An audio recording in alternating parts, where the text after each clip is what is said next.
The unity ক্লাবৰ উদ্যোগত অনুষ্ঠিত শাখাৰীৰ পৰা প্ৰিমিয়াৰ লীগৰ চূড়ান্ত খেলত ৰয়েল ইলেভেনৰ জয়লাভ। যোৱা 19 ডিচেম্বৰত শুভাৰম্ভ হোৱা শাখাৰীৰ পৰা প্ৰিমিয়াৰ লীগৰ চূড়ান্ত খেলখন দেওবাৰে নিশা MC11 আৰু ৰয়েল ইলেভেনৰ মাজত অনুষ্ঠিত হয়।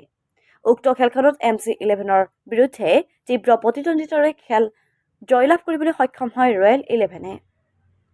উক্ত চূড়ান্ত খেলখনত উপস্থিত থাকে বৰপেটা ৰোডৰ উপপৌৰপতি সৰথী সাহাকে ধৰি কেইবাগৰাকীও বিশিষ্ট সমাজকৰ্মীৰ সকলৰ উপৰিও প্ৰায় সহস্ৰাধিক ক্ৰীড়াপ্ৰেমী ৰাইজ। মুঠ 32খন টীমৰ মাজতে অনুষ্ঠিত হয় উক্ত টুৰ্ণামেণ্টখন। উল্লেখ্য যে ইতিমধ্যে বৰপেটা জিলাৰ লগতে অসমৰ বিভিন্ন প্ৰান্তত শ্বৰ্ট বাউণ্ডেৰী নাইট টুৰ্ণামেণ্ট ক্ৰীড়াপ্ৰেমী ৰাইজৰ বিশেষ সমাদৰ লাভ কৰিবলৈ সক্ষম হৈছে আৰু উক্ত short boundary night cricket tournament আজিৰ পৰা প্ৰায় 30 বছৰ আগতে বৰপেটা ৰোডৰ শাখাৰীপাৰা দ্য ইউনিটি ক্লাবৰ যুগত অনুষ্ঠিত হৈছিল। এই ক্ষেত্ৰত যোৱাকালি নিশা অনুষ্ঠিত হোৱা চূড়ান্ত খেলখনৰ কিছু দৃশ্যাংশ আৰু পৰিচালনা সমিতিৰ মন্তব্য আছে, আমি সেয়া আপোনালোকক দেখুৱাবলৈ চেষ্টা কৰিম। News desk report, Assam Kranti সংবাদ।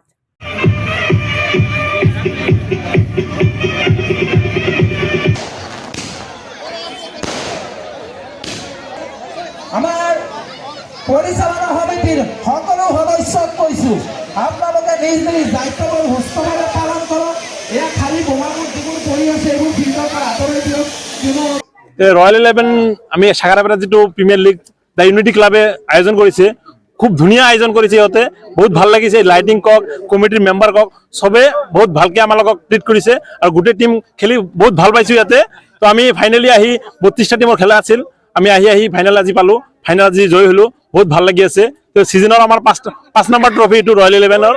তো আমি বহুত ভাল লাগি আছে।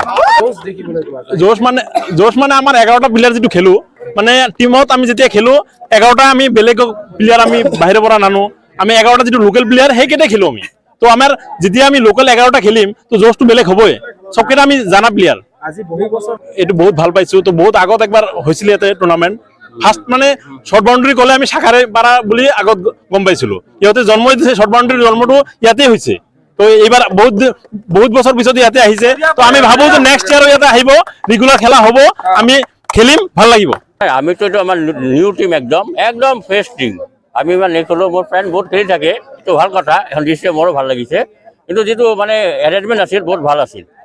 ফ্ৰেছ টিম হিচাপে আমি ইয়ালৈকে যে আহিছোঁ আমাৰ কাৰণে বহুত। ফাইনেল জিকা মানে প্ৰথম মেচ, ফাইনেলত একদম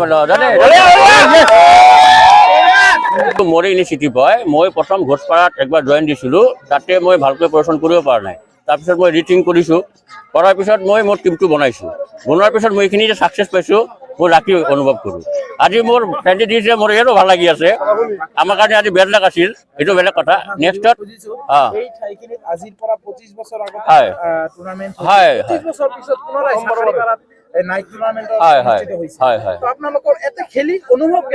বহুত ভাল লাগিছে, একদম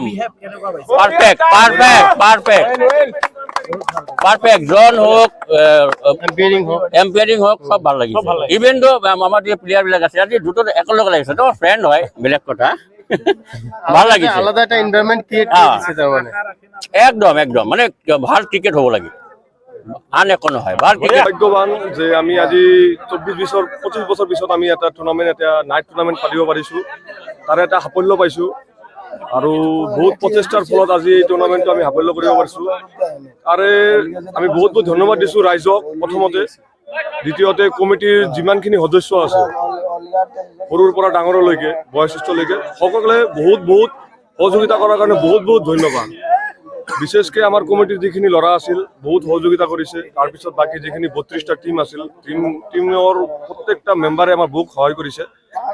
সেই সহায়ৰ কাৰণে আজি আমি চূড়ান্ত টিমখন আমি বিচাৰি পাইছোঁ, যিটো নেকি আজি আমাৰ ফাইনেল খেলত জয়ী হৈছে ৰয়েল ইলেভেন। আগন্তুক দিনত আশা ৰাখিছোঁ টুৰ্ণামেণ্টখন আমি আৰু ডাঙৰ কৰিবলৈ চেষ্টা কৰিম।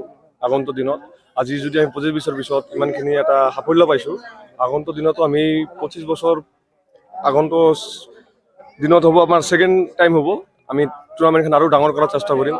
সকলোৰে সহযোগিতা কামনা কৰিলোঁ। এবাৰ খেলুৱৈসকল বহুত ছাপোৰ্ট কৰিছে আৰু বহুত ভালো খেলিছে। আজি টুৰ্ণামেণ্টখন যিহেতু ফাইনেল মেচখন যিখিনি আমি ভাবিছিলোঁ যে এটা কম্পিটিশ্যন মেচ হ'ব, ইমানখিনি হোৱা নাই, যিহেতু বেয়া হোৱা নাই, ভালেই হৈছে আৰু ৰাইজৰো উপস্থিতি ভালেই আছিল। আগন্তুক দিনত আৰু ভাল টীম আহিব আমাৰ তাতে। আজি এইবাৰ যেনেকুৱা পাঠশালা, নলবাৰী, পাঠাচাৰকুচি তাহাৰ পৰা টীম আহিছে, আগন্তুক দিনত আমি আশা কৰিছোঁ গুৱাহাটী, আপাৰ আছামৰ পৰা টীম আহিব আমাৰ এইখিনি ঠাইত। আমি আশাবাদী।